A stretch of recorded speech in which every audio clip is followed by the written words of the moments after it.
Ingrid, pakicheck naman kung pantay ang eyeliner ko. Parang medyo tabingi ang kaliwa. Nakaka-stress. Huminga ng malalim si Ingrid habang nakatitig sa refleksyon ng boss niya sa salamin ng elevator. Si Marcelo, ang CEO ng Monteverde Company at ang lalaking kayang magpa-shutdown ng buong kumpanya sa isang iglap lang ng mga daliri niyang laging bagong manicured. Pantay na po, Sir Marcelo. Super ganda na po ang tingin ko sa inyo, promise. Walang ganang sagot ni Ingrid habang yakap ang sandamakmak na folders. Yung totoo, kasi kung hulas na ako sasabihin mo, ayoko ng plastic, baka matunaw ako sa init ng Pilipinas. Hirit pa ni Marcelo habang inaayos ang suot na pink silk necktie na tanging siya lang yata ang may kayang magsuot ng ganito. Ito ang buhay ni Ingrid bilang assistant secretary. Hindi lang schedule ng meetings ang kanyang hawak, pati shade ng lipstick at ang mood swings ni Marcelo. Well, kabisado na kasi niya ito at kung itatanong ng mga tao kung bakit hindi siya nahuhulog sa charm ng boss niya na daig pa ang leading man sa K-drama sa sobrang kagwapuhan, isa lang ang isasagot niya. Mas malandi pa si Marcelo sa kanya. Paano ka naman mai-inlove sa lalaking mas magaling pang mag-aura at mas mahaba pa ang pilantik ng daliri kaysa sayo? Mas babae pa siya kay Ingrid. Ngunit nagbago ang lahat. Isang celebration para sa isang malaking contract na kanilang nakuha. Maraming alak, sobrang daming tequila. At dahil broken-hearted si Marcelo, dahil iniwan daw ito ng boylet nito na si Troy, ay nauwi ang lahat sa iyakan, damayan at sa hindi inaasahang pangyayari. Wala ni sa hinagap ni Ingrid na iyon ay mangyayari. Nakatayo si Ingrid sa loob ng ladies' restroom ng opisina. Nanginginig ang mga kamay habang hawak ang isang maliit na puting stick. May dalawang pulang guhit at malinaw. Matingkad, hindi maipagkakaila na positibo talaga. 2 buwan na. Pero ngayon lang niya napagdesisyonan at ngayon lang niya naisip na baka naglalaman ng katawan niya at iba ang kanyang pakiramdam. Pati nga tiyan niya ay bumubukol na dahil sa nangyari sa kanila ni Marcelo. Pero wala siyang magagawa dahil tapos na.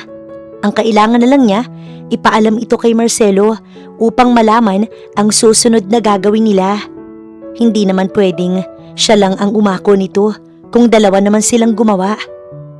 Hindi pwede to, pero wala akong choice. Paano? Paano nangyari to? Bakit ko to hinayaan? Bobo ka, Ingrid. Pinapagalitan niya ang kanyang sarili. Napahawak siya sa kanyang tiyan. Naalala niya ang gabing yun, ang bango ni Marcelo na amoy lavender. Ang mga salitang binulong nito na hindi niya akalaing maririnig niya sa isang lalaking mas mahilig sa fashion shows kaysa sa basketball. Biglang bumukas ang pinto ng restroom at pumasok si Marcelo, bit-bit ang kanyang retouch kit. Girl, bakit ang tagal mo rito? May meeting tayo in 5 minutes. At bakit ka namumutla? Don't tell me, hindi mo tayo pang blush on mo today. Tumingin si Ingrid kay Marcelo. Tumingin siya sa tiyan niya. Tapos, tumingin uli sa boss niyang abala sa pag-ayos ng buhok sa harap ng salamin. Sir Marcelo, ano yon, Secretary dear? Make it fast. Time is gold and my face is diamond, so I need to retouch it. Buntis po ako. Napatigil si Marcelo sa pag-spray ng hairspray. Unti-unti siyang lumingon kay Ingrid. Nanlalaki ang mga mata at halos mabitiwan ang kanyang hawak na suklay. And so, sino ang ama? Yung guard sa lobby? The delivery boy ng tubig? Or baka naman yung model na tinitingnan mo sa billboard? Natawa pa ito na tila isang biro ang kanyang sinabi. Huminga ng malalim si Ingrid at tinitigan ng diretso ang boss niya. Ikaw po, sir. Ikaw ang ama. Nanahimik ito at nag-isip. Hinarap siya nito bago nagsalita. Excuse me? Tili ni Marcelo na halos marinig ang boses sa buong kumpanya. Ingrid, bakla ako. Bakla! Paanong magiging amang isang reyna? Look at me. I wear concealer and this pink necktie. Pero sir, wala akong magagawa. Ikaw ang ama eh. Girl, parehas ng taguro ang hanap natin eh. Sir, for your information, malaki din po ang inyo. Isang araw po ako nakaratay. Iniisip ko rin kung paano at kung anong sumapi sa inyo that night. Parehas po tayong nasa impluensya ng alak. Itong batang to, sir, maging ama ka dito. Hindi ko kaya to ng mag-isa. Oh dear, is this a nightmare? OMG, hindi Kipay ang paborito ko kundi same as you. Sir, tama na kalandian, pwede ba? Be a father. Excuse me? Be a what? Be a mother, pwede pa. Ito ang kondisyon ni Marcelo. Dito na napagtanto ni Ingrid na ang pagbubuntis niya ay simula pa lang ng isang napakalaking sakit ng ulo. Nanatiling estatwa si Marcelo sa harap ng salamin ng ladies room. Ang hawak niyang mamahaling hairspray nasa lapag na. Tila nawala ng lakas ang kanyang mga kamay. Ang dati makulay at masiglang mukha ng CEO na si Marcelo ay biglang namutla. Hindi niya maipasok sa isipan niya ang sitwasyon ngayon. Parang hirap tanggapin ang kanyang kalooban kaya't pilit niyang iwinawak si ito sa kanyang isipan at iniisip na prank lang. Ulitin mo nga ang sinabi mo, Ingrid. Baka kasi nabingi lang ako sa sobrang ingay sa labas. Mahinahon pero nanginginig ang boses na utos ni Marcelo. Huminga ng malalim si Ingrid. Inilahad niya ang PT kit sa harap ng mukha ng kanyang boss. Sir Marcelo, positive po. Buntis ako at base sa kalendaryo ko at sa huling milagro na nangyari sa atin nung gabi ng anniversary ng kumpanya, ay ikaw lang po talaga ang salarin. Salarin? Ano ko, kriminal? Gosh! Tili ni Marcelo. Muntik na siyang mapatalon nang may pumasok na isang empleyado sa banyo. Agad niyang hinila si Ingrid papasok sa isang cubicle at nilak ang pinto.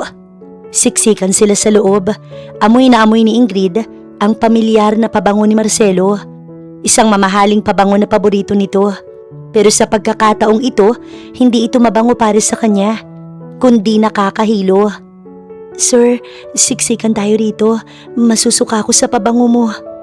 Excuse me? $300 ang bote nito. At wag mo kong maser-ser ngayon. Ingrid, paano nangyari to? I mean physically, alam ko kung paano. No explanation about that dahil hindi ako mangmang. Pero bakla ako. Alam ng mga tao, ng pamilya ko at ng mga empleyado dito sa kumpanya. Pati na ang mga germs na nakakapit sa akin, for sure they know na mas gusto ko ang abs kaysa sa pechay.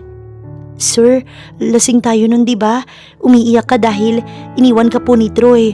Sabi mo pa nga, Ingrid, bakit ang ganda mo tonight? Parang ikaw ang babaeng version ko. And then, ayun na. Paliwanag ni Ingrid. Pilit na inaalala ang gabing naganap. Napafacepalm si Marcelo. Sinabi ko yon, ang cheap ko namang mag-pick up line. My gosh, Ingrid, paano na ang reputasyon ko? Paano na ang pagiging muse ko sa susunod na meeting? Mawawala na ako ng corona. Sir, yun lang talagang inaalala mo? Ang corona mo sa rampahan? Paano naman ako? Paano tong dinadala ko?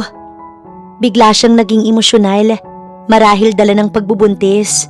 Hindi niya alam kung matatawa siya o maiinis sa reaksyon ng boss niya. Magiging ama ka, Sir Marcelo. Ama, tatay, daddy at papa. Yan lang ang pagpipilian mo. Parang nandidiri si Marcelo sa bawat salitang binibitiwan ni Ingrid. Don't use those words on me. Mukha ba akong daddy? Mukha akong mami. Ako ang maglilihit, akong magbubuntis. Ako ang... Oh my gosh. Biglang nanlaki ang mga mata ni Marcelo. Nag-crave ako sa manggang hilaw kaninang umaga, Ingrid. Ako ba ang buntis sa ating dalawa? Napabuntong hininga si Ingrid. Sir, ako po ang may matres. Ako ang buntis at ikaw ang ama. Malinaw po ba? Hindi malinaw. Malabong-malabo, Ingrid. Lumabas na nga tayo rito. Baka isipin nila kung anong ginagawa natin dito sa isang cubicle. Baka isipin nila, straight ako, kadiri. Pagbalik nila sa opisina ni Marcelo, agad na nilak ng CEO ang pinto at ibinaba ang lahat ng blinds. Naglakad-lakad siya ng pabalik-balik at ang kanyang pink na necktie maluwag na dahil sa stress. Habang ang kanyang buhok ay medyo gulo na, isang bagay na bihirang mangyari. Ngayon lang talaga siya nahagard dahil sa stress kay Ingrid. Samantala si Ingrid, nakaupo sa leather chair, tahimik na nakatitig sa kanyang mga daliri. Ramdam niya ang bigat ng sitwasyon. Assistant secretary lang siya at si Marcelo ang boss niya. Higit sa lahat, si Marcelo ay isang bading at mas maharot pa sa kanya. Okay, let's analyze the situation. Panimula ni Marcelo, sinusubukan ang kanyang CEO mode. Option A, ay itatanggi ko ito pero hindi ko kaya kasi may konsensya ako kahit papaano at ayoko mapunta sa impyerno. Baka pangit ang lighting doon. Option B, ay magpapakasal tayo. Pero kadiri Ingrid, I love you as a friend, as a sister, as an employee. But as a wife, no way highway. May papilantik pa ng kamay si Marcelo habang nagpapaliwanag sa kanya. Sir, sino namang nagsabing gusto kitang pakasalan? At kahit gwapo ka, ay mas marami pa ang collection mo ng heels kaysa sa akin. Hindi ko rin carry yun. Napatigil si Marcelo at tinaasan siya ng kilay. Aba, choosy ka pa. Swerte mo na nga kung magiging asawa mo ang isang Marcelo Monteverde. Pero point taken. So what's option C? Option C ay pananagutan mo ang bata. Simple as that. At maging magulang tayo kahit hindi tayo mag-asawa. Pero sir, paano nyo gagawin yun? Mas maarte ka pa sa akin sa lahat ng aspeto. Lumapit si Marcelo kay Ingrid at tinitigan ng tiyan nito. Dahan-dahan niyang inabot ang kanyang kamay. Pero bago pa ito dumampi sa tiyan ni Ingrid, bigla siyang napaatras. May gumagalaw na ba dyan? Baka sipain ako. Ayoko ng violence. Sir, 2 buwan pa lang to. Butot balat pa lang ang laki nito. Natatawang sagot ni Ingrid. Bahagyang gumaan ang loob niya dahil sa kakulitan ni Marcelo. Kahit alam niyang malaking problema ang hinaharap nila. Listen Ingrid, seryosong sabi ni Marcelo. Bagaman may halong pabebe pa rin ang tono. Hinding-hindi ko pababayaan ng batang yan. Kahit na mas gusto ko ang mga designer bags kaysa sa diaper. Monteverde pa rin yan. Pero kailangan nating mag-ingat. Kapag nalaman ni Mami at Daddy to, lalo na ni Lolo, baka ipa-exorcise ako nun.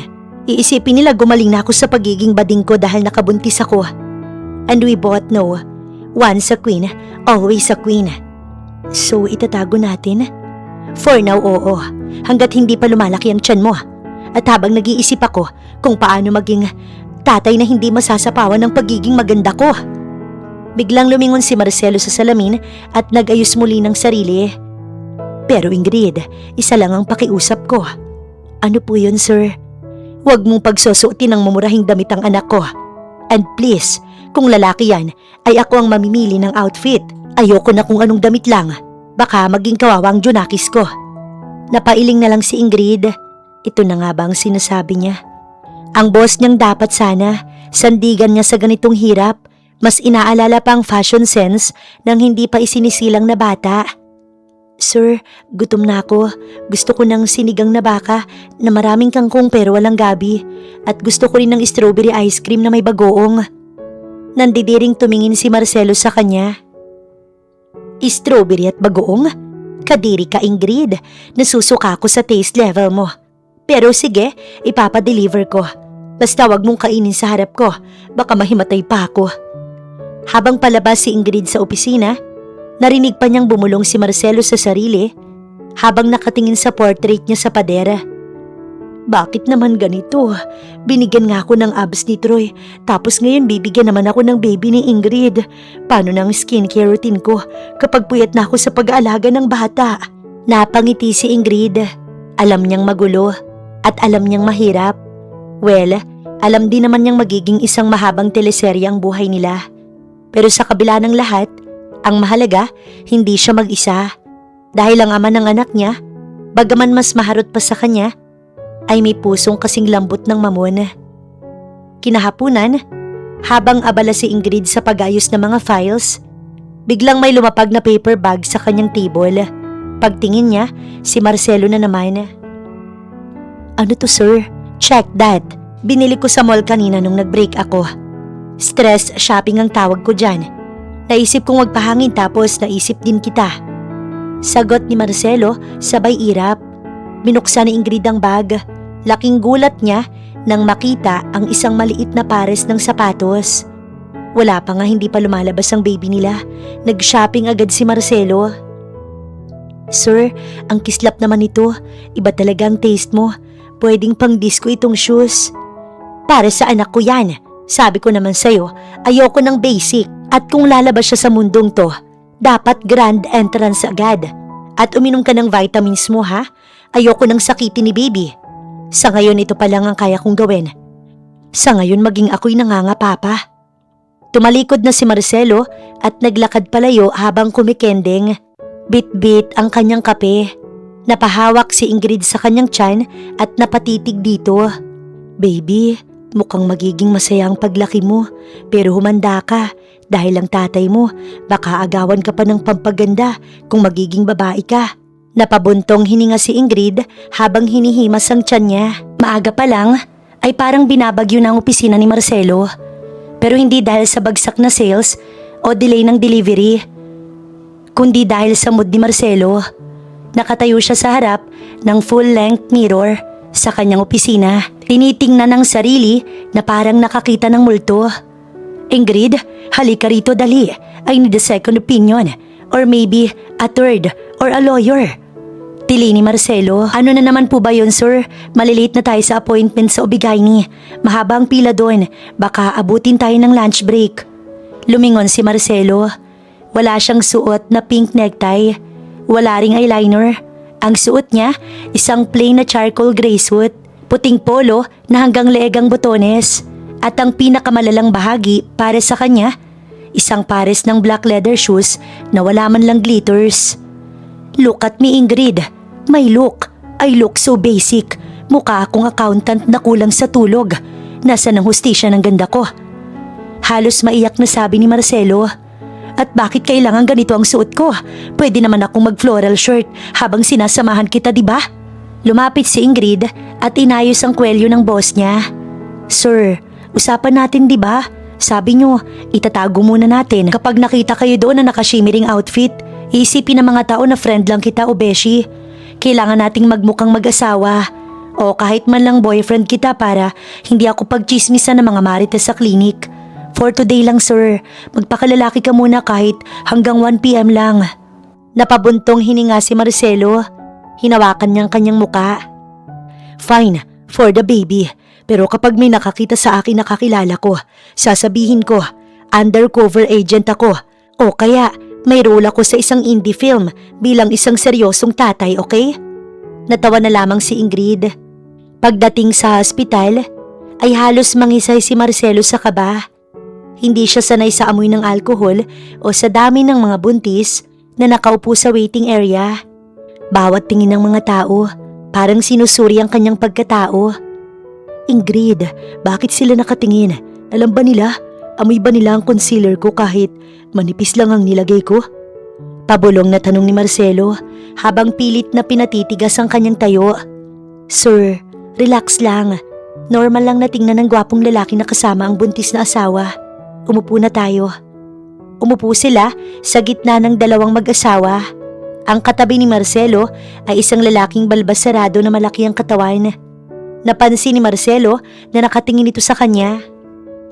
First time? Tanong ng lalaki kay Marcelo. Nagulat si Marcelo. Nagpanik ang kanyang utak. Yes. First time, bro. Pare, dude o chong.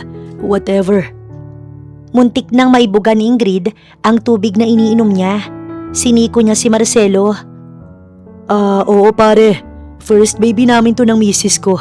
Dagdag ni Marcelo habang pilit na pinabababa ang boses niya hanggang sa pinakabaritono na kaya niya. Exciting, di ba? Basketball siguro hilig kong lalaki. Tumango ang lalaki. Ako, pang-apat na namin to. Sanayan lang yan. Wow, 4? Grabe ang stamina mo, pare. Saludo ako sa'yo. Sabi ni Marcelo sabay fist bump sa lalaki. Pagtalikod ng lalaki ay agad na kinuha ni Marcelo ang hand sanitizer sa bag ni Ingrid at naglagay ng palihim. Yak, ang gaspang ng kamay niya. Parang sandpaper, Ingrid. Sir, ang galing mo naman palang umakting eh. Of course, I'm a performer. Pero bakit ba ang tagal? Ang init-init dito, baka mag-oil ang face ko. Mrs. Ingrid Monteverde? Ay sorry, hindi pa pala kasal. Miss Ingrid Salvador and Mr. Marcelo Monteverde? Tawag ng nurse. Pumasok sila sa loob ng room ni Doktora Santos. Mas lalong naging kabado si Marcelo. Naupo siya sa tabi ni Ingrid. Ang likod ay diretso na parang may bakal at ang mga kamay ay nasa ibabaw ng tuhod. So, how are we today? And you must be the father? Tumango si Marcelo ng seryoso. Yes, Doktora. I am the father. I provided the seed, naturally and very straight. Napataas ang kilay ng doktora pero hinayaan na lang ito. Okay, let's do the ultrasound. Ingrid, higa ka rito at itaas mo ng kaunti ang damit mo. Nang makita ni Marcelo na lalagyan ng malamig na gel ang tiyan ni Ingrid, bigla siyang napatayo. Wait, Doktora, is that hypoallergenic? Baka ma-irritate ang skin ni Ingrid. Sensitive ang kutis ng mga Monteverde. Lalo at Monteverde ang dala niya ngayon sa kanyang tiyan. Sir, okay lang ako. Umupo ka na. Saway ni Ingrid. Nang magsimulang igalaw ng doktora ang transducer sa tiyan ni Ingrid, lumabas sa monitor ang isang maliit na hugis beans. May naririnig sila na mabilis na tibok ng puso. Biglang natahimik si Marcelo. Ang kaninang maarte at pilit na nagpapaka-straight na CEO ay tila nawalan ng imik. Nakatitig lang siya sa screen. Ang tibok ng puso niya. Yun ang unang pagkakataon na naramdaman niyang totoo ang lahat. Sa loob ng tiyan ng sekretary niya, may nabubuhay na parte niya. That's the heartbeat, sabi ni Doktora Santos. Ramdam ni Ingrid ang panginginig ng kamay ni Marcelo na biglang humawak sa kamay niya. Hindi ito ang hawak ng isang boss sa empleyado o ng isang kaibigan. Ito ay hawak ng isang taong natatakot pero namamangha. Ang bilis. Bulong ni Marcelo. Wala na ang baritono niyang boses. Bumalik na sa natural. Pero may halong emosyon. Bakit parang nagtatap dance ang puso niya? Doktora, is that normal? Baka hyper ang anak ko. Mana ba yan sa akin? Natawa ang doktora. Normal lang yan, Mr. Monteverde. Malusog ang baby. Nang matapos ang check-up at lumabas na sila ng klinik, ay tahimik pa rin si Marcelo. Hawak-hawak niya ang printed copy ng ultrasound picture na parang hawak niyang isang piraso ng ginto. Sir, okay lang po ba kayo? Pwede ka nang huminga. Pwede na ring ilabas ang pink mong panyo dahil tapos na ang acting session. Pero hindi kinuha ni Marcelo ang panyo niya. Tiningnan niya lang si Ingrid at sa isang pagkakataon, nakakita si Ingrid ng totoong seryosong tingin sa mga mata nito na walang halong biro, walang halong arte. Ingrid, totoo na talaga to, no? Magiging tatay na talaga ako. Opo sir, sabi ko naman sa inyo, di ba? Huminto si Marcelo sa tapat ng kanyang kotse. Inayos ang suit niya at huminga ng malalim. Alam mo, nung narinig ko yung tibok ng puso niya, bigla ako natakot. Kasi paano kung hindi ako maging mabuting tatay? Paano kung ituro ko sa kanyang maling shade ng lipstick? Paano kung maging katulad ko siya na alam mo na, laging tinitingnan ng mga tao? Ngumiti si Ingrid at hinawakan ng balikat ni Marcelo. Sir, ang mahalaga naman ay mahal mo siya. At sa nakikita ko ngayon, kahit maliit pa lang siya sa tiyan ko, mahal mo naman talaga siya. Kahit bading kayo, hindi naman mababawasan nun ang pagiging tatay niyo. Biglang nagbago ang aura ni Marcelo. Nag-snap siya ng daliri at binalik ang kislap sa mata niya. Tama ka. I will be the most fabulous father in the history of the world. My baby will have the best, the strength of a man, and the beauty of a queen. At dahil dyan, hindi muna tayo babalik sa opisina, Ingrid. Ha? Saan tayo pupunta? Magsha-shopping tayo. I saw a baby stroller kanina sa mall na may magandang kulay. Kailangan nating bilhin yon bago pa makuha ng iba. At bibili na rin tayo ng maternity clothes mo. My God, Ingrid, your current fashion is a crime against humanity. Kailangan nating ayusin yan bago pa mahalata ng mga empleyado na buntis ka. Pero sir, kailangan pang tapusin yung reports. Forget the reports. I am the CEO. I declare today as a National Baby Shopping Day. Let's go girl. Este, let's go Mrs. Napatawa na lang si Ingrid habang hinihila siya ni Marcelo papasok sa kotse. Alam niyang sa susunod na mga buwan, mas marami pang gulo, mas marami pang tawa, at mas marami pang pagkakataon na kailangang magpanggap ni Marcelo. Pero naramdaman ni Ingrid na ligtas siya at ang baby sa piling ng boss niyang Reyna. Habang nasa loob ng sasakyan, biglang kinuha ni Marcelo ang kanyang cellphone. Hello, Troy. Oh, bakit ka tumatawag? Ano, gusto mong makipagbalikan? Oh, honey, sorry ka na lang, but I'm busy right now. I have a date with my baby mama. Yes, you heard it right, and she's better than you. Binaba ni Marcelo ang phone at hinarap si Ingrid ng may malaking ngiti. That felt good. Ang sarap palang maging lalaki kahit sandali. Nakakapag-reject ng ex ng may lakas ng loob. Sure talaga? Tara na nga, shopping na tayo. Parehas silang natawa habang si Ingrid masaya din ang puso sa tapang ni Marcelo.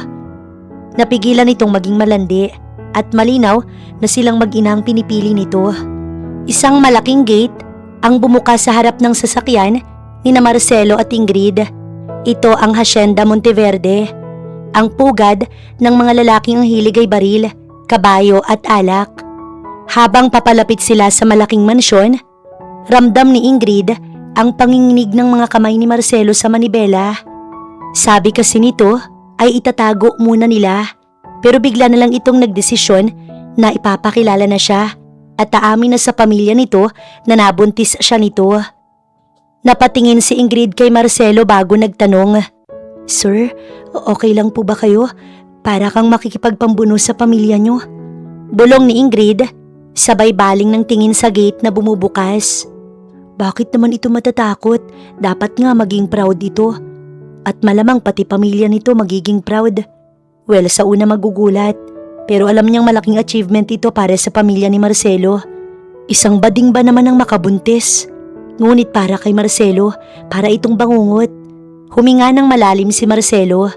Wala siyang suot na kahit anong pangkikay.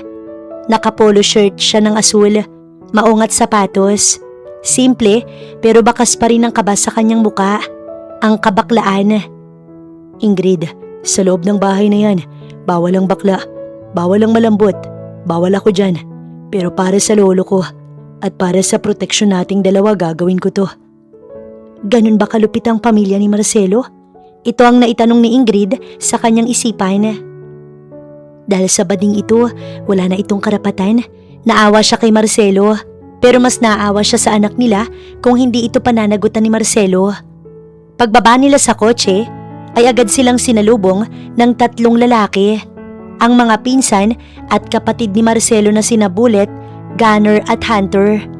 Ang mga barakong-barako na tila hindi marunong umiti. Malayo kay Marcelo na nagets naman agad ni Ingrid. Uy, nandito na pala ang prinsesa ng pamilya. Pangungutya ni Bullet. Ito ang panganay na kapatid ni Marcelo. Bakit ka napadalaw? Naubusan ka ba ng lipstick sa Manila? Kaya dito ka hihingi ng tulong? Nagtawanan ng kanyang mga pinsan. Sanay na si Marcelo sa ganitong asaran. Pero ngayong kasama niya si Ingrid, naramdaman niya ang pagkuyom ng kanyang kamao. Tumigil kayo. Nandito kami para kay Lolo. Nasaan ba siya? Maotoridad na sabi ni Marcelo.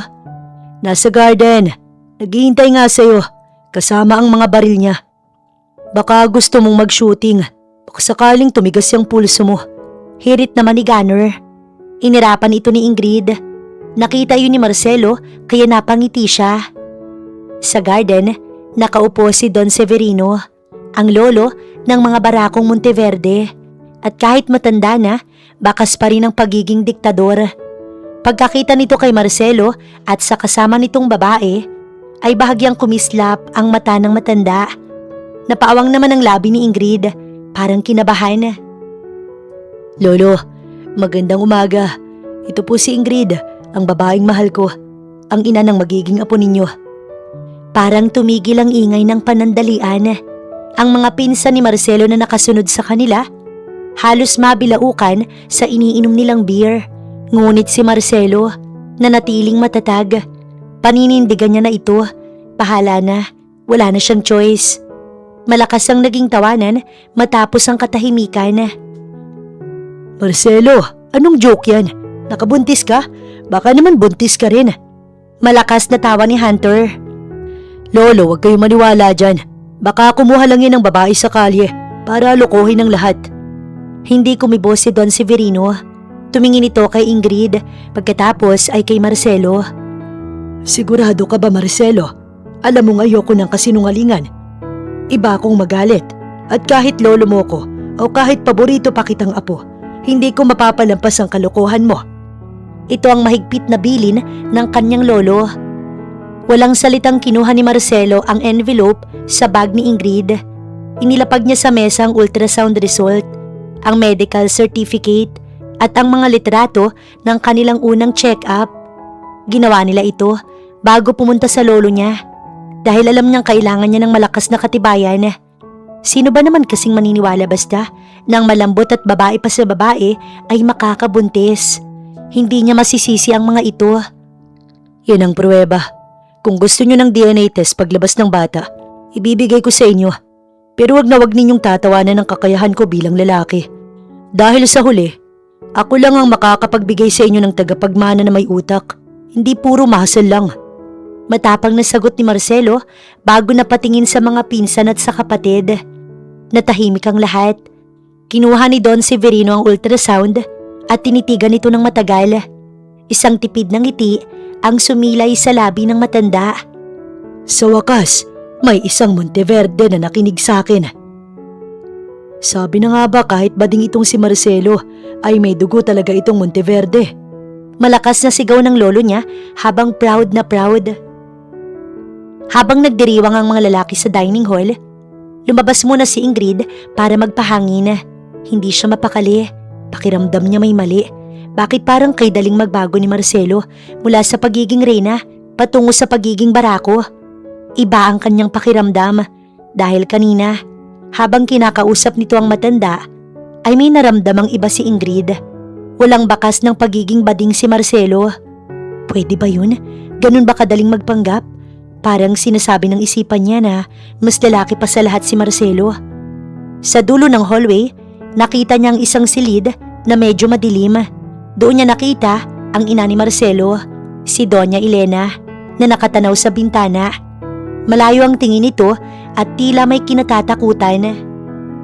Naikwento ito ni Marcelo, pero limitado lamang.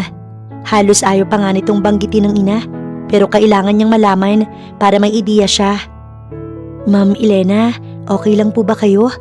Lumingon ng matanda, malungkot ang mga mata. Ikaw ba ang babaeng kasama ni Marcelo? Mag-iingat ka sa mga lalaki sa pamilyang ito, iha. Malulupit sila.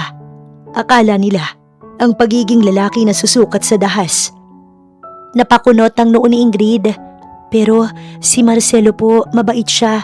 Kahit po sabihin nating bakla siya, napakalambot ng puso niya. Dito na napabuntong hininga si Doña Elena.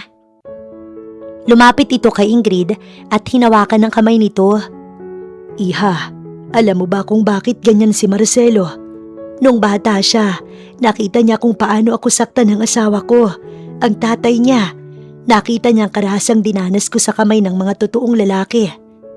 Noong dalaga pa ako, naging biktima ako ng pangnanamantala.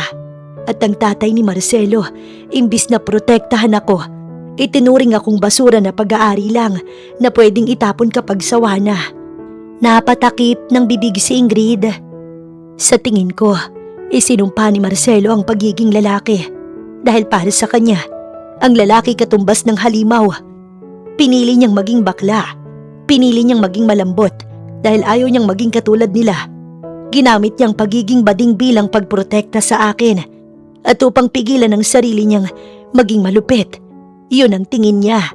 Hindi man niya sabihin, pero bilang inay nararamdaman ko. At sa totoo lang, iha, si Marcelo ang pinakalalaki sa lahat ng nakilala ko. Dahil pinili niyang maging mabuti sa mundong puno ng masasama. Nanginig ang buong pagkatao ni Ingrid. Doon lang pumasok sa isip niya ang lahat. Ang pag-aayos ni Marcelo, ang pagiging maarte, ang pag-iwas sa gulo. Hindi dahil iyon ang natural niyang hilig, kundi dahil iyon ang kanyang paraan para layuan ang imahe ng kanyang ama na nananakit mismo sa kanyang ina. Lumingon si Ingrid sa pintuan at nakita niya si Marcelo na nakatayo doon, nakikinig. Wala na ang maskara ng pagiging reyna. Wala na rin ang pagpapanggap na barako. Isang lalaking pagod at puno ng sugat ang nakaraan ang nakita ni Ingrid. Napakalalim ni Marcelo. Ang hirap nitong abutin. Para siyang nalulunod sa mga oras na ito. "Sir?" Sambit ni Ingrid, ngunit hindi ito sumagot sa kanya. Ngumiti ito at lumapit sa ina. "Mother, miss na kita. Mamaya na lang po kausapin ko lang itong si Ingrid, my dear." Tumingin si Marcelo sa ina. Pagkatapos ay kay Ingrid. Lumapit ito at marahang hinawakan ng tiyan ni Ingrid. "Marcel," pinutulo siya nito. Hinila siya nito palabas. At pagdating sa labas, lumingon muli ito sa kanya. "Hindi ko siya palalakihin sa takot, Ingrid. Lalaki man siya o babae. Ituturo ko sa kanya na ang tunay na lakas ay wala sa kamao, kundi sa kung paano mo rerespetuhin ang mga tao sa paligid mo." "Pero, totoo ba? Hindi ka talaga?" "Magpahinga ka na. Mamaya, ipaghahanda kita ng pagkain mo." Sa gabing yon, naintindihan ni Ingrid. Si Marcelo hindi lang basta boss o ama ng anak niya. Grabe ang sakripisyo nito. Napatibuhay nito, handang baguhin para lamang sa ina nito. Hindi alam ni Ingrid kung ano ang kanyang sasabihin. Ngunit ang puso niya talaga namang nadudurog sa mga oras na to dahil sa kanyang nalaman. Ang gabing iyon sa Hacienda Monteverde ay balot ng katahimikan. Maliban sa huni ng mga kuliglig at ang mahinang tawanan ng mga pinsan ni Marcelo na patuloy sa kanilang pag-iinuman sa kabilang panig ng mansyon. Nakatayo si Ingrid sa veranda ng guest room. Yakap ang sarili dahil sa lamig ng simoy ng hangin sa probinsya. Hindi mawala sa isip niya ang mga sinabi ni Doña Elena. Ang bawat salita parang piraso ng puzzle na unti-unting nabubuo sa kanyang isipan. Ang mga ginagawa ni Marcelo, ang pag-iwas sa mga nais pa sana niyang itanong. Mas lalo lang siyang may nabubuong matibay na hinala na baka nga mali ang pagkakakilala niya sa kanyang amo. Para ba itong isang matibay na pader na mahirap gibain? Para itong nagpoprotesta laban sa dugong nananalaytay sa kanyang ugat. Ang dugong Monteverde na puno ng bangis at bagsik, may iniiwasan siya. Ngunit bakit kailangan pa nitong pahirapan ng sarili? Mabait naman ito. Yun ang nakikita ni Ingrid na walang mali kay Marcelo. Wala itong dapat itago. "Hindi ka pa natutulog? Bawal sa buntis ang nagpupuyat. Baka magkaroon ng eyebags ang baby. Mahirap ikonsil yan." Biro ng isang pamilyar na boses na bumasag sa katahimikan. Lumingon si Ingrid. Nakatayo si Marcel sa pinto ng veranda. Pero hindi ito ang Marcelo na nakikita niya na maarte o mas malandi pa sa kanya. Niwala nga itong suot na robe na silk. Wala rin ang skincare, headband, at higit sa lahat, wala ang mapaglarong pilantik sa kanyang mga daliri. Nakaputing t-shirt lang ito at short. Mukhang pagod pero parang ito talaga ang totoong Marcelo. "Sir Marcelo, hindi po ako makatulog. Marami lang iniisip." Lumapit si Marcelo at tumayo sa tabi niya. Nakatanaw din sa malawak na lupain. Sa dilim, mas lalong bumukas ang matitigas na linya ng panga nito at ang tangos ng ilong. Sa unang pagkakataon, hindi Reyna ang nakikita ni Ingrid sa tabi niya. Isang lalaki. Isang lalaking may pasa na bigat. Para bang pasa ng daigdig. "Nakausap mo si Mami, di ba?" "Oo, sinabi niya na po lahat, sir. Bakit kailangan niyong gawin yun? Bakit kailangan mong itago ang tunay na kayo sa likod ng ganoong klaseng pagpapanggap?" "Dahil ang mundong kinalakhan ko, Ingrid, ay mundong walang respeto sa mahihina. Nakita ko kung paano tratuhin ng tatay ko at ng mga tiyuhin ko ang babae. Para sa kanila, ang pagiging lalaki ay ang kakayahang manakit, ang kakayahang mag-under. Nung bata pa ako, sinumpa ko na hindi ako magiging katulad nila. Ginamit ko ang pagiging bakla para hindi nila ako ituring nakakumpetensya, para lumayo sila sa akin. At higit sa lahat, para protektahan si Mami. Kapag nakita nila akong malambot, iniisip nila na wala akong kwenta, na hindi ako banta. At doon ako nakakuha ng katahimikan." Hinawakan ni Ingrid ang braso ni Marcelo. Ramdam niya ang tigas ng kalamnan nito. Pero sir, ang puso mo, hindi ba kayo napapagod? Ang sabi ni Ma'am Elena, ginagawa mo lang yun para sa kanya. Pero ang totoo, para sa babae talaga ang puso mo, di ba? Madahang lumingon si Marcelo kay Ingrid. Ang mga mata niya, talaga namang seryoso. Sa loob ng ilang segundo, walang nagsalita. Ang tanging naririnig ay ang mabilis na tibok ng puso ni Ingrid na tila nakikipagkarera sa katahimikan. Matalino ka talaga, Ingrid. Kaya nga kita naging assistant eh. Sabi ni Marcelo, pero walang dati niyang biro. Lumapit siya ng bahagya.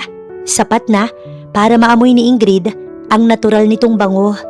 Hindi na lavender, kundi amoy ng panglalaki. Sa loob ng maraming taon, kinalimutan ko na kung paano maging lalaki sa harap ng ibang tao. Nakatago lang ako sa loob ng opisina. Sa loob ng mga damit na makulay. Pero nung gabing mangyari yun sa atin, nung gabing lasing ako tumiyak, dun lang ako naging totoo at ikaw ang nakakita nun. Sir? Huwag mo na akong tawaging Sir Ingrid. Wala tayo sa opisina. Inabot niya ang mukha ni Ingrid at dahan-dahang hinawi ang ilang hibla ng buhok nito. Ang kanyang hawak, may kasamang matinding pag-iingat. Nung nalaman kong buntis ka, sa totoo lang, ang unang pumasok sa isip ko ay ang takot. Takot na baka maging katulad ako ng tatay ko. Pero nung narinig ko ang tibok ng puso ng baby natin sa klinik, doon ko naramdaman na gusto kong maging lalaki para sa inyong dalawa. Yung totoong lalaki, yung magtatanggol, yung magmamahal at hindi yung mananakit. Unti-unting inilapit ni Marcelo ang kanyang mukha sa mukha ni Ingrid. Ramdam ni Ingrid ang mainit na hininga nito sa kanyang balat. Wala na ang arte, wala na ang maskara. Ang nasa harap niya ngayon ay ang bersyon ni Marcelo na matagal na nitong ikinulong sa loob ng madilim na kwarto ng kanyang pagkatao. Napapikit si Ingrid nang maramdaman niya ang mga labi ni Marcelo na dumampi ng bahagya sa kanyang noo, pababa sa kanyang ilong, hanggang sa maramdaman niya ang malambot at mapusok na halik nito sa kanyang mga labi. Hindi ito halik lang na normal dahil damang-dama ni Ingrid ang init. Ito ay halik ng isang lalaking matagal nang nagutom sa pag-ibig. Isang taong handang angkinin siya nang walang alinlangan. Ito ang kapwa nila nadarama sa mga oras na to, na sana nga magtagal, sana hindi muna mawala o maputol. Sa sandaling yon, naramdaman ni Ingrid ang seguridad na matagal niya nang hinahanap. Ang boss niya o ang lalaking ito, sa kabila ng lahat ng glitters at eyeliner, hindi naman pala mahina. Handa itong sumalo ng bala para sa kanya. Ngunit sa gitna ng matamis na tagpo, biglang napatigil si Marcelo. Bigla siyang lumayo. Ang kanyang mga mata, biglang napuno ng pag-aalinlangan. Huminga siya ng malalim at napahawak sa kanyang ulo. Ang kaninang determinasyon, biglang napalitan ng takot. Ingrid, I'm sorry. Nauutal na sabi ni Marcelo. Ang kanyang boses, bumalik sa pagiging mataas. Parang pilit na binabalik ang pamilyar na maskara. Bakit ko ginawa yun? Baka dahil lang ito sa hangin ng probinsya.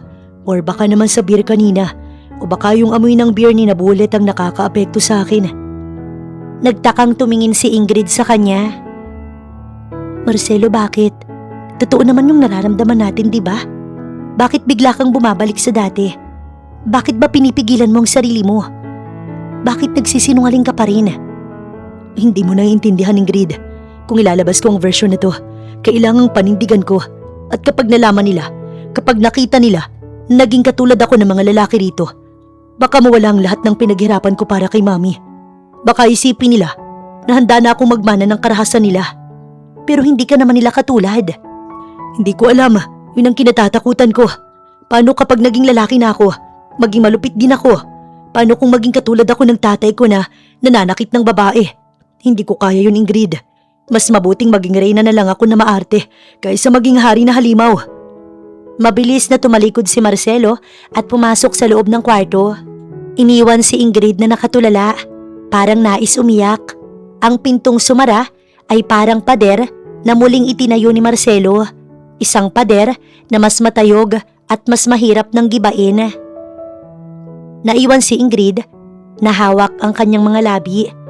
Alam niyang lumabas niya ang tunay na Marcelo, kahit saglit lang.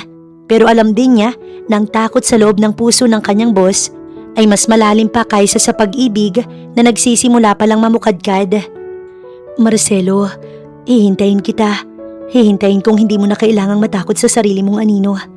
Bulong ni Ingrid sa hangin. Kinabukasan, pagbaba ni Ingrid sa hapagkainan, nakita niya si Marcelo na nakasuot na uli ng matingkad na pink na polo at may hawak na pamaypay. Morning sisterette, look at my skin.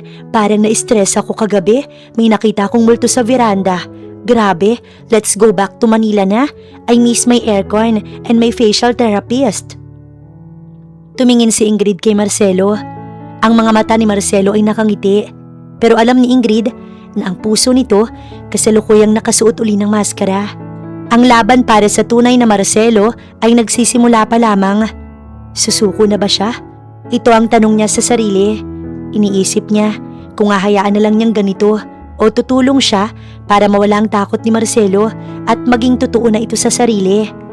Hindi niya pinansin si Marcelo dahil galit siya. Hinayaan lang niya itong magkunwari.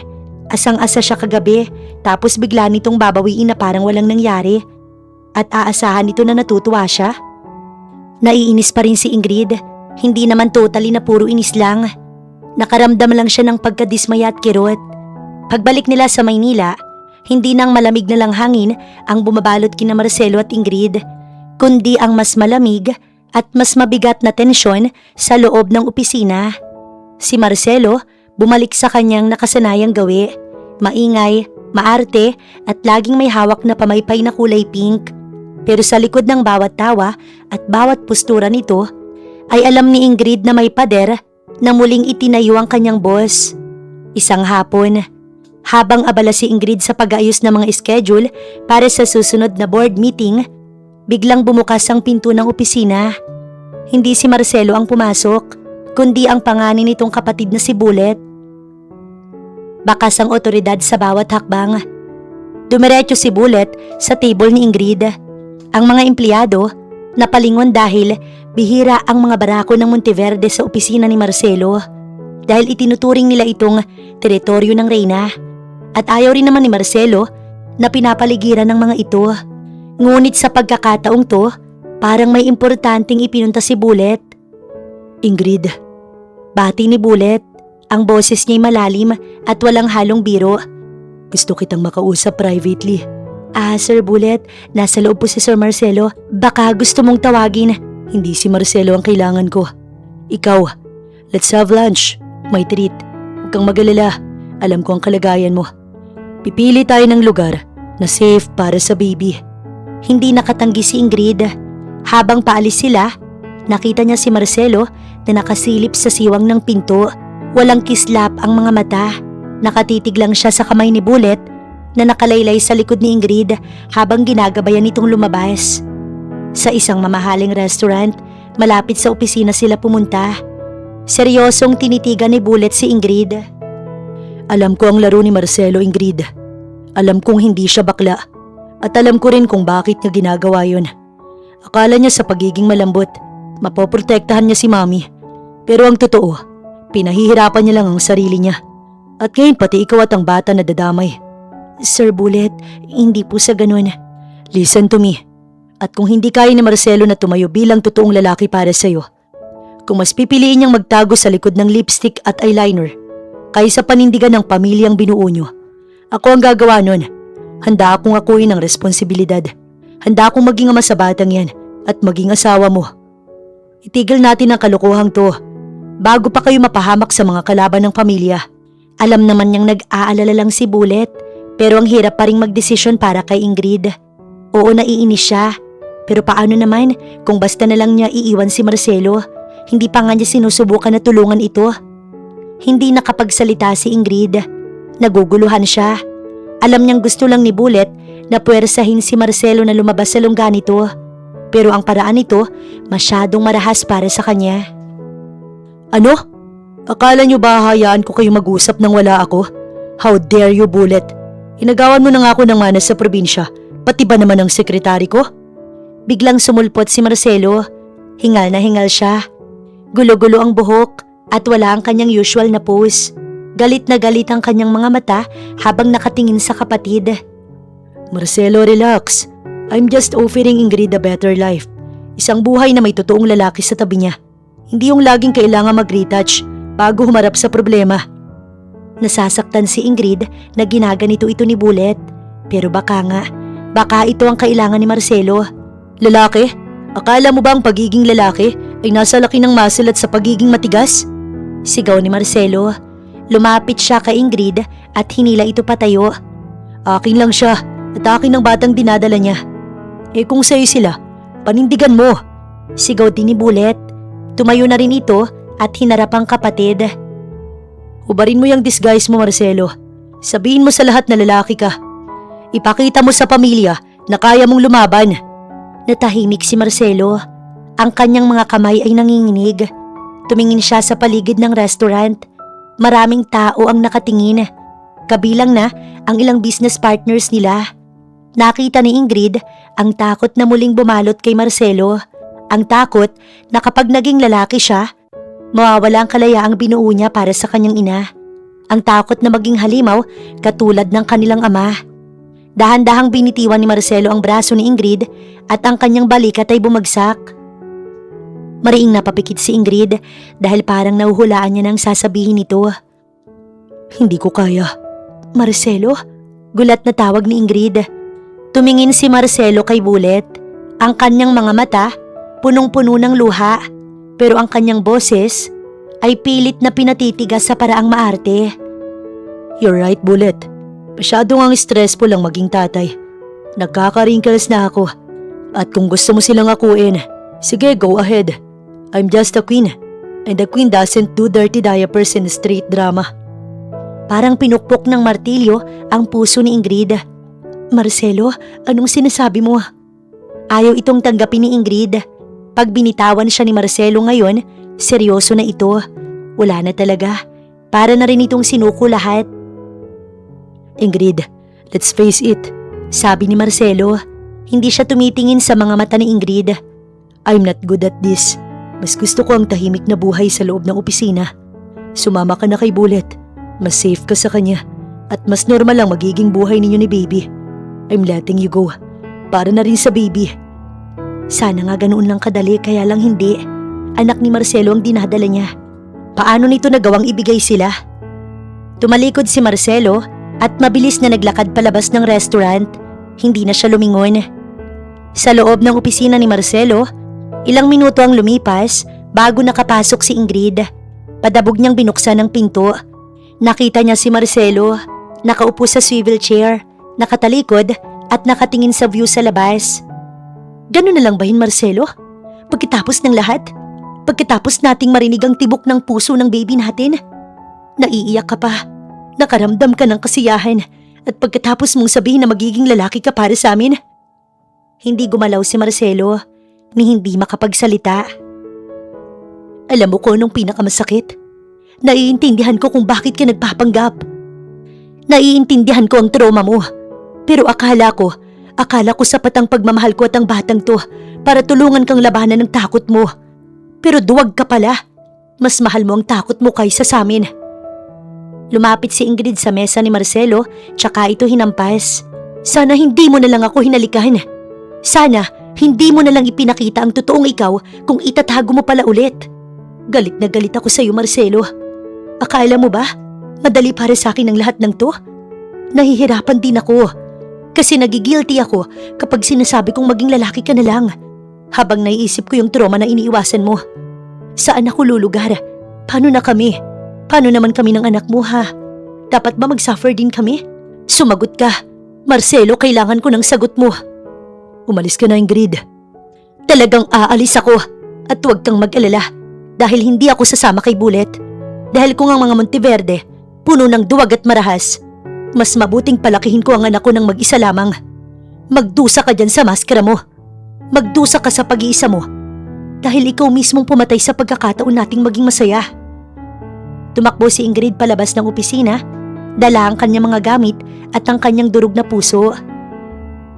Nang mawala na ang tunog ng mga yabag ni Ingrid, dahan-dahang humarap si Marcelo. Ang kanyang muka, basang-basa ng luha. Wala na ang maskara. Wala na ang poise. Isang lalaking durog na durog ang nakaupo sa gitna habang sinisisi ang sarili. Kinuha niyang maliit na ultrasound picture sa kanyang drawer. Hinaplos niya ito at hinalikan. I'm sorry, Ingrid. I'm sorry, baby.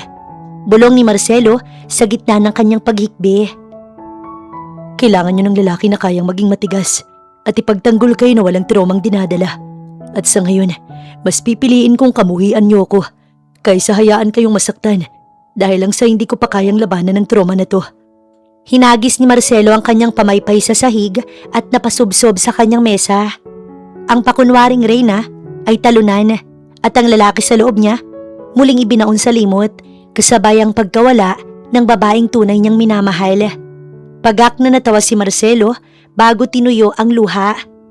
Nasaktan niya si Ingrid pero mas masasaktan lang ito kung hahayaan niyang manatili ito gayong hindi pa siya handang iwanan ang mga nakaraan nilang mag-ina. 1 linggo na ang nakalipas mula nang lisanin ni Ingrid ang opisina. Ang penthouse ni Marcelo na dati puno ng kulay at amoy ang bango ng mamahaling kandila na sinamahan pa ng masiglang tugtog, ngayon ay balot ng nakakabinging katahimikan. Nakaupo si Marcelo sa sahig ng kanyang malawak na living room, napapaligiran ng mga basag na bote ng wine at mga tinititigang disenyo ng baby nursery na hindi niya malaman kung itutuloy pa ba niya. Wala siyang suot na robe, wala siyang suot na kahit anong palamuti. Ang kanyang mga mata ay malalim ang itim sa paligid dahil sa puyat at walang tigil sa pag-iyak. Biglang bumukas ang pinto. Pumasok si Doña Elena. Hindi ito ang karaniwang itsura ng kanyang ina na laging nakayuko at takot sa sariling anino. Ngayon, maayos ang tindig nito. Bagaman bakas pa rin ang lungkot sa muka, ngunit masasabing maayos na ito. Marcelo, tawag ng kanyang ina. Hindi lumingon si Marcelo. Bakit ka nandito, ma? Iwan mo na ako. Hindi ba't ito ang gusto nyo? Ang maging normal ako? Ayan, wala na si Ingrid. Wala nang batang magpapaalala sa inyo na ang anak nyo pwedeng lumaking gaya ng kanyang ama. Lumapit si Doña Elena at dahan-dahang umupo sa sahig sa tabi ng kanyang anak. Hinawakan niyang magaspang at nanginginig na kamay ni Marcelo. Patawarin mo ko, anak. Patawarin mo ko dahil naging mahina ako. Dahil sa takot ko sa tatay mo at sa mundong to. Hinayaan kong ikaw ang maging panangga ko. Nakita ko kung paano mo binuo ang katauhan mo para lamang hindi ka nila saktan, para lamang hindi ka nila ituring na banta. Ginawa mo ang sarili mong bakla para lamang mabigyan ako ng kapayapaan at kasalanan ko yun. Lumingon si Marcel sa kanyang ina. Ang mga luha ay muling pumatak. Ma, ayoko lang maging katulad ni Papa. Ayokong maging halimaw. Akala ko kapag malambot ako, kapag maarti ako, hindi ako makakapanakit ng babae. Pero tignan mo, nasaktan ko si Ingrid. Mas malala pa sa kinatatakutan ko ang ginawa ko sa kanya. Dahil winasa ko ang puso niya sa harap ng maraming tao. Umiling si Doña Elena at niyakap ng mahigpit ang anak niya. Hindi ka ang tatay mo, Marcelo. Ang pagiging lalaki hindi sumpa. Nakita ko ang pag-aalaga mo kay Ingrid. Nakita ko ang takot mo nung marinig mo ang tibok ng puso ng anak mo. Ang tunay na halimaw ay walang takot na makapanakit. Pero ikaw, takot ka dahil ayaw mong makasakit. Yun ang pruweba na ikaw ang pinakamabuting lalaking nakilala ko. Humigpit ang yakap ni Marcelo sa kanyang ina. Ma, natatakot ako. Paano kapag binitiwan ko ang maskarang to? Lalamunin ba ako ng galit ng mga Monteverde? Humarap si Doña Elena sa kanya at hinawakan ang mukha niya. Magkasama nating lalabanan yan, anak. Mula ngayon, hindi na ako magtatago sa kwarto. Hindi ako yuyuko sa mga kapatid mo o sa lolo mo. Lalaban ako para sa iyo, para kay Ingrid at para sa magiging apo ko. Pero kailangan mong maging matatag. Hubarin mo nang nilagay mong maskarang yan, Marcelo. Hindi mo kailangan ng glitters para magningning. Ang kailangan mo ay ang katotohanan. Sa pagkakataong ito, sa loob ng maraming taon, humarap si Marcelo sa salamin nang walang anumang intensyong pagtatago. Kinuha niyang pang-ahit niya at dahan-dahan niyang inahit ang manipis na balbas na tumutubo sa kanyang muka nitong mga nakaraang araw.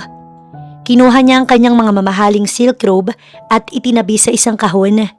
Nagsuot siya ng isang simpleng itim na polo, maong at simpleng sapatos. Walang borloloy, ni walang pabebe. Ang tanging bitbit niya ay ang ultrasound picture at ang determinasyon niyang mabawi ang pamilyang halos isinuko na niya. Ma, handa na ako. Ngumiti si Doña Elena. Puntahan mo na siya, anak. Ipakita mo sa kanyang lalaking matagal ko nang kilala. Samantala, sa isang maliit na apartment na nalipatan ni Ingrid ay nakaupo siya sa kanyang kama. Hawak niya ang kanyang tiyan na bahagya ng bumubukol. Namamaga pa rin ang kanyang mga mata. Sinubukan niyang maghanap ng bagong trabaho, pero bawat sulok ng kanyang isipan ay puno rin ng alaala ni Marcelo. Ang kanyang tawa, ang kanyang pagiging maarte sa kape at ang gabing hinalikan siya nito ng may totoong damdamin. Lahat iyon kanyang naaalala. Biglang may kumatok ng malakas sa kanyang pinto, kaya natigilan ng malalim niyang iniisip. Ingrid, buksan mo to. Nanlaki ang mga mata ni Ingrid. Kilala niya ang boses na yun, pero hindi ito ang mataas na boses ni Marcelo. Bakit bumalik ito? Bakit hinahanap siya nito? Totoo ba to? Talaga bang nagbago na ang isip ni Marcelo at nais na nitong panindigan silang mag-ina? Masaya ang puso ni Ingrid kahit pa wala pa naman siyang nakukuhang sagot mula sa binata. Ngunit para sa kanya, nararamdaman niyang iyon ang mangyayari. Sa ngayon, nais na lang muna niyang masiguro.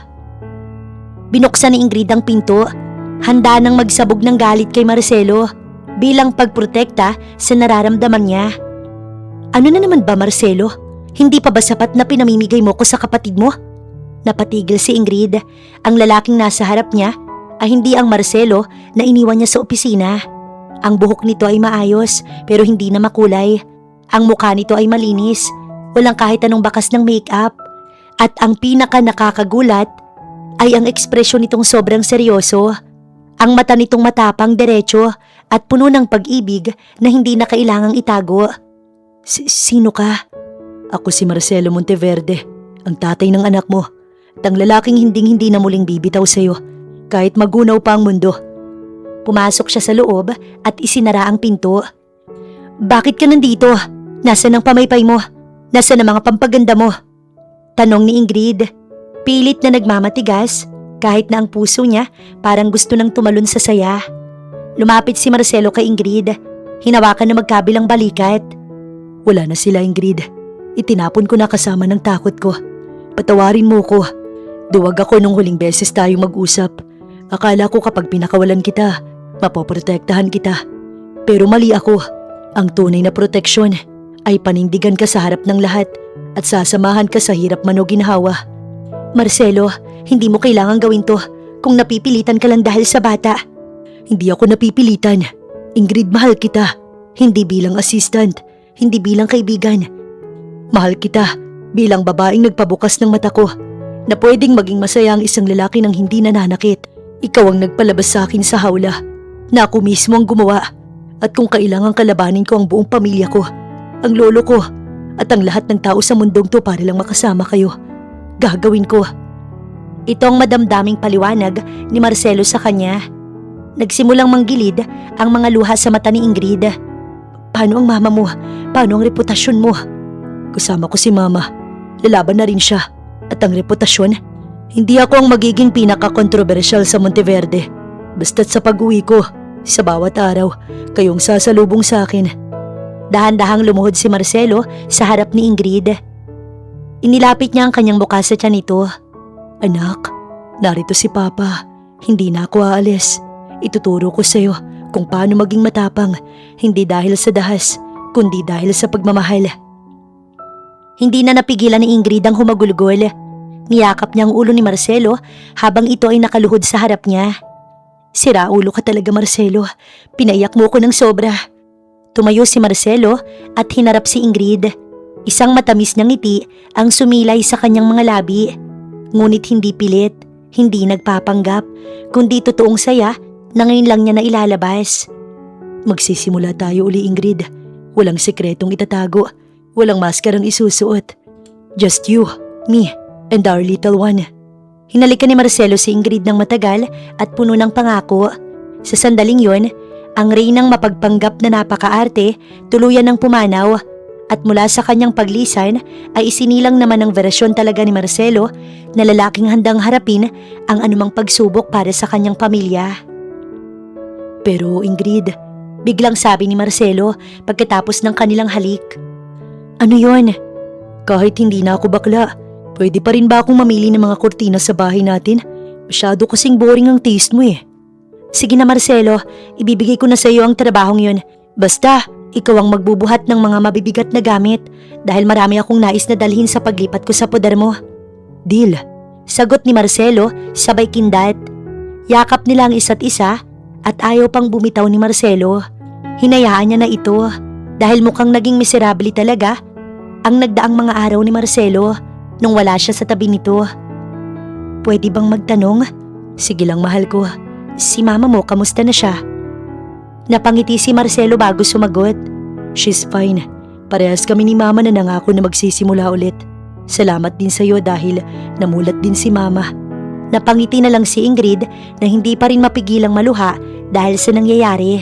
Ang mansyon ng mga Monteverde ay muling nabulabog. Pero sa pagkakataong to, hindi dahil sa utos ni Don Severino, kundi dahil sa isang tawag na natanggap ng pamilya mula kay Marcelo. Isang grand family dinner ang itinakda at lahat ng barakong pinsan at kapatid ni Marcelo ay naroon. Naghihintay kung anong bagong eksena ang gagawin ng kanilang tinatawag na prinsesa. Sa loob ng dining hall, mausok ang paligid dahil sa mga inihaw na karne at amoy ng mamahaling alak. Nakaupo si Don Severino. Ang muka ay seryoso at tila naghihintay ng paliwanag. Nabalitaan kasi nito ang pagiging duwag ni Marcelo. Nasaan na ba ang kapatid nyo? Sabi niya alas 7. Alas 7:30 na. Baka nagpapa-facial pa yun. Asar ni Hunter habang tumatawa. Baka nahihirapang mamili ng gown na isusuot. Dagdag ni Gunner na sinundan ng malakas na tawanan ni Bullet. Ngunit biglang tumahimik ang lahat nang bumukas ang malaking pinto ng dining hall. Pumasok si Doña Elena. Suot ang isang eleganting dark blue dress. Pero ang mas nakakuha ng atensyon ng lahat ay ang lalaking nasa likod niya. Isang lalaking nakasuot ng maayos na itim na polo. Nakatupi ang manggas hanggang siko na parang ipinapakita ang matitigas na braso. At may seryosong ekspresyon pa na talagang litaw ang pagiging magandang lalaki. Kasunod niya si Ingrid na suot ang isang light yellow maternity dress na lalong nagpatingkad sa kanyang ganda at sa kanyang bahagyang lumalaking tiyan. Marcelo? Gulat na tawag ni Bullet. Tumayo siya at sinuri ang kapatid mula ulo hanggang paa.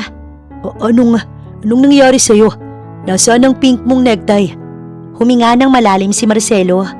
Ang kanyang boses nang magsalita siya ay para bang hindi matitinag dahil sa malalim, baritono at puno ito ng otoridad. Gulat ang lahat dahil ngayon lang narinig ang boses na matagal niya nang hindi nagagamit. Palagi kasing ipit, pabebe o maarte ang kanyang tono. Ngunit ngayon, Monteverde na talaga siya na matagal na nga niyang ikinubli. Wala nang pink necktie, Bullet. Wala na rin ang Reyna na palagi ninyong pinagtatawanan. Simula ni Marcelo, naglakad siya palapit sa hapag at hinarap ang kanyang lolo. Lolo, narito ko para ipakilala uli ang sarili ko. Ako si Marcelo Monteverde, ang inyong apo at ang lalaking magpapatuloy sa pangalan natin. Ngunit hindi sa pamamagitan ng dahas, kundi ng may paninindigan. Hindi ako susunod sa yapak ng mga pinsan ko o ng aking kapatid, mas lalo na ng aking ama. Hindi na ako magtatago pa. Paninindigan ko na to, Lo. Ngunit ang lahat ay ayon sa nais ko. Hindi ako madidiktahan ng kahit na sino. Napatayo si Don Severino. Tinitigan niya ng matagal si Marcelo. Nakita niya ang pagbabago sa mga mata nito. Wala nang takot. Wala nang pag-aalinlangan. Anong ibig sabihin nito, Marcelo?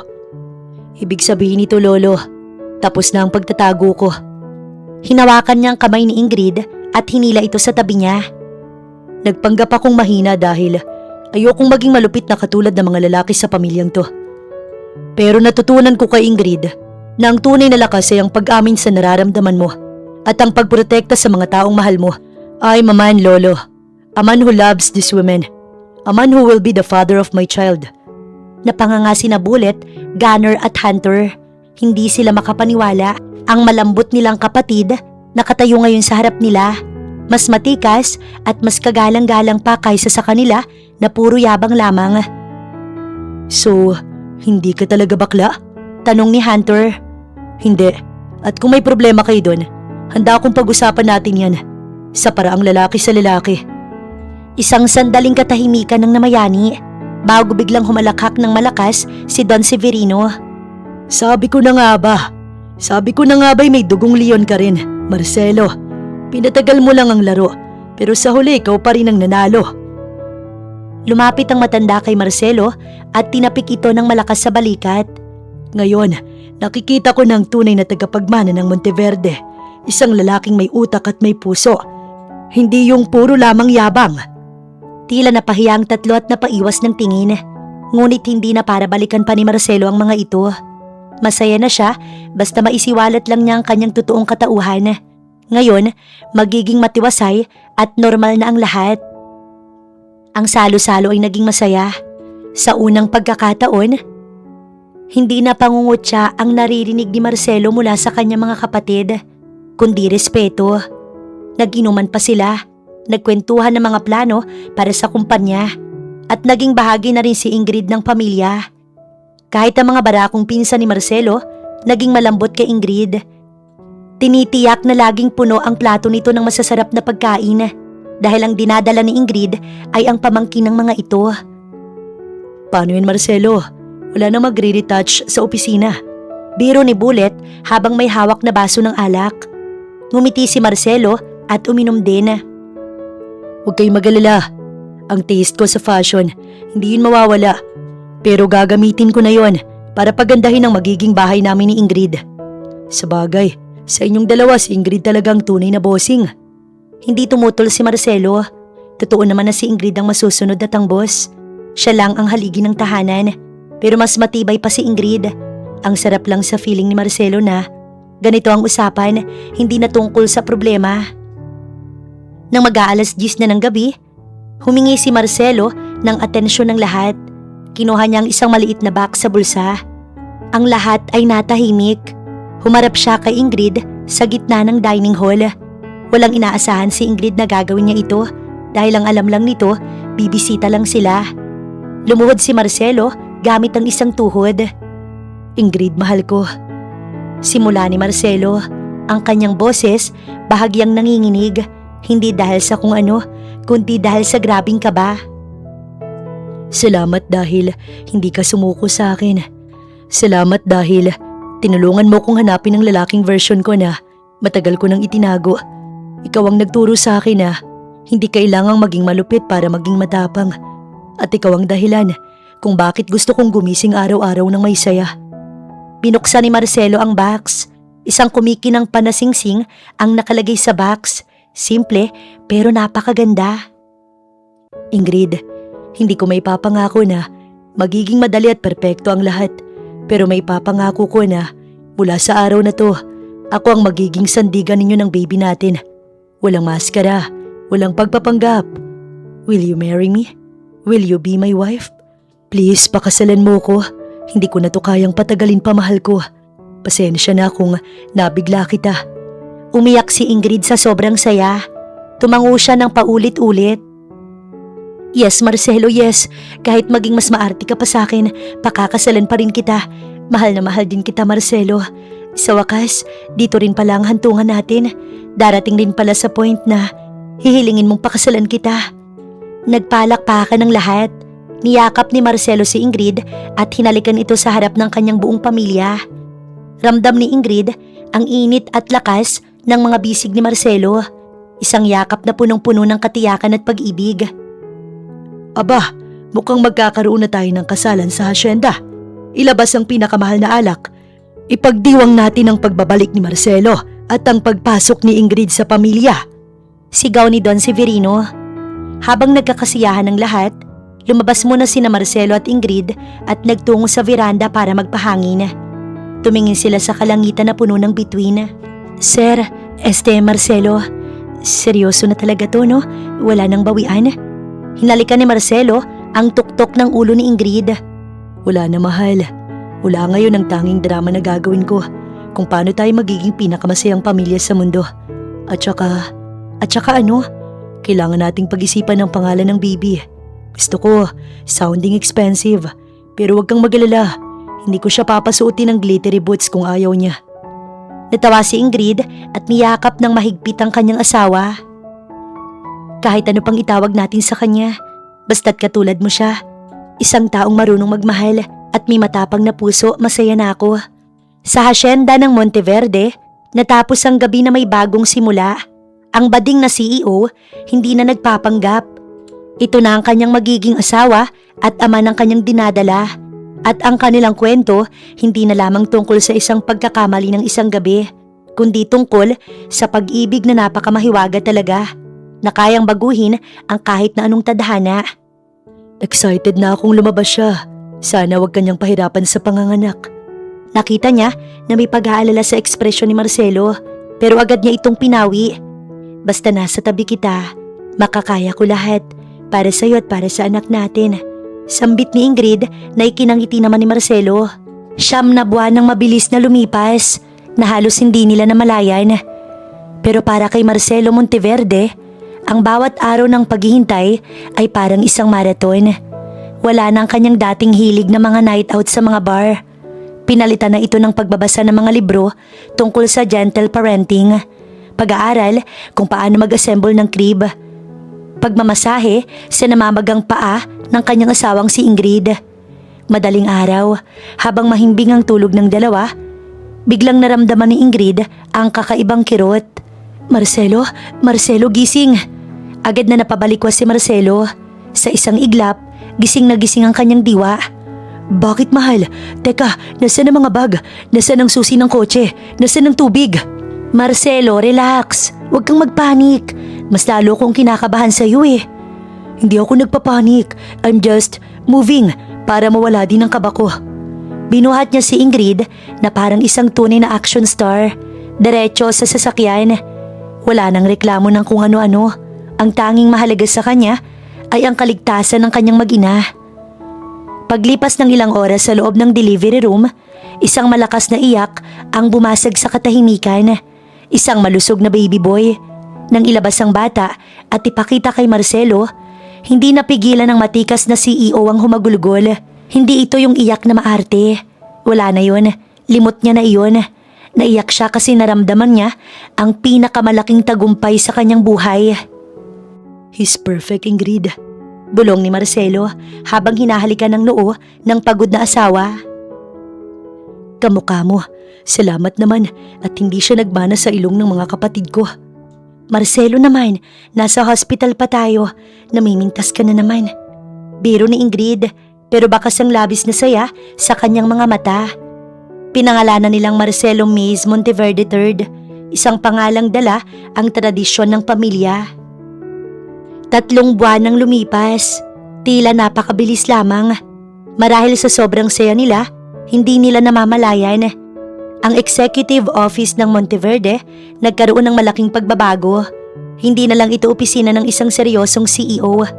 Mayroon na itong maliit na playpen sa gilid at isang electric breast pump sa ibabaw ng side table at mga makukulay na laruan na nakahalo sa kanyang mga papeles. Pumasok ang mga kapatid ni Marcelo, sina Bullet, Gunner at Hunter, para sa isang biglaang meeting. Pero natigil sila sa pinto nang makita ang kanilang kapatid. Si Marcelo, ang lalaking kinatatakutan ng mga tauhan, ay kasalukuyang nakasuot ng baby carrier. Nakadapa sa dibdib niya si Baby Mace na mahimbing na natutulog. Sa isang kamay, hawak ni Marcelo ang kanyang fountain pen para pumirma ng mga dokumento. At sa kabilang kamay naman, maingat niyang tinatapik-tapik ang likod ng anak niya. Oh, bakit kayo nandyan? Pasok na kayo, pero huwag kayong maingay Kapag nagising si Miss, kayo ang magpapatulog sa kanya. Seryoso ko. Banta ni Marcelo sa mahinang boses. Dahan-dahang pumasok ang 3. Tila mga aninong naglalakad para hindi makagawa ng tunog. Grabe Marcelo, iba ka na talaga. Ang dating Queen Company, ngayon ay King of Lullabies na. Biro ni Bullet sa mahihinang boses. Tumigil ka Bullet, mas mahirap magpatulog ng sanggol. kaysa mag-negotiate sa mga kliyente sa Singapore. Anong balita sa shipment sa Batangas? Habang nagmi-meeting sila, pumasok si Ingrid, bit-bit ang ilang bote ng gatas. Oh, nandito pala ang mga uncle. Saktong-sakto, kailangan ni Miss magpalit ng diaper. So sino ang volunteer? Agad na nag-iwas ng tingin sina Gunner at Hunter. May meeting pala kami sa labas. Una na kami. Mabilis nilang sagot at lumabas ng opisina. Napatawa na lang sina Marcelo at Ingrid. Nang maiwan silang dalawa, ibinaba ni Marcelo si May sa crib at lumapit kay Ingrid. Inakbayan ng asawa at pinanood ang natutulog nilang anak. Alam mo Ingrid, nung una kitang nakita bilang assistant ko, akala ko ikaw ang pinakamalaking sakit ng ulo sa buhay ko. Wow ha?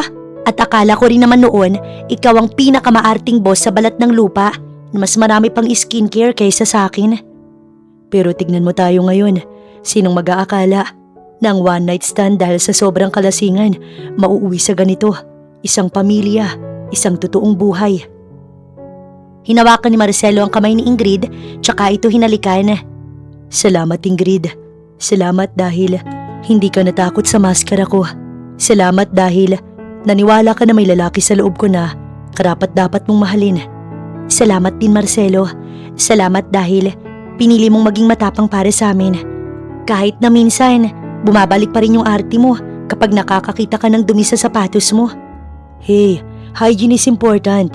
Lalaki ako pero hindi ibig sabihin nun magiging madungis na ako. Paglipas ng ilang araw, dinala ni na Marcelo at Ingrid si Baby Mace sa Hacienda Monteverde para bisitahin si Doña Elena at Don Severino.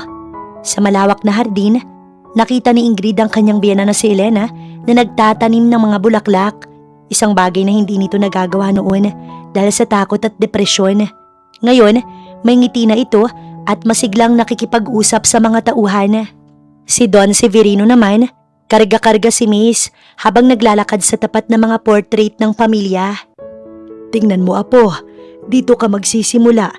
Hindi ka kailangang maging marahas para igalang ka ng mga tao. Tularan mo ang tatay mo, isang lalaking marunong lumaban ng may puso. Sabi ng matanda sa sanggol. Nang marinig ni Marcelo mula sa malayo, naramdaman niya ang isang uri ng kapayapaan na hindi niya naramdaman noong suot pa niya ang kanyang maskara.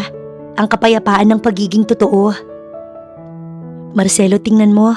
Turo ni Ingrid sa isang maliit na paru-paro na dumapo sa kamay ni Miss. Parang sinasabi niyang magiging makulay pa rin ang buhay natin. Oo naman. Sagot ni Marcelo. Inalalayan niya si Ingrid habang naglalakad sila pabalik sa mansyon. Dahil ang kwento natin ay hindi lang tungkol sa isang bading na CEO at ang kanyang assistant secretary. Ito'y kwento ng dalawang taong nagligtas sa isa't isa mula sa kani-kanilang mga takot. Tumigil sila sa gitna ng daan at hinarap ang isa't isa. Ang dating boss at assistant ngayon ay mag-asawa na at mga magulang. Ang gulo, ang tawa, ang mga iyak at ang mga asaran, lahat ng yun bahagi na ng kanilang makulay na kwento. I love you. I love you more. Sagot ni Marcelo bago siya nagbigay ng isang matamis at seryosong halik na tila nagsasabing tapos na ang pagpapanggap. Dito na nagsisimula ang totoong kaligayahan. Hindi pa ito ang huli, pero ito ang magiging pundasyon nila.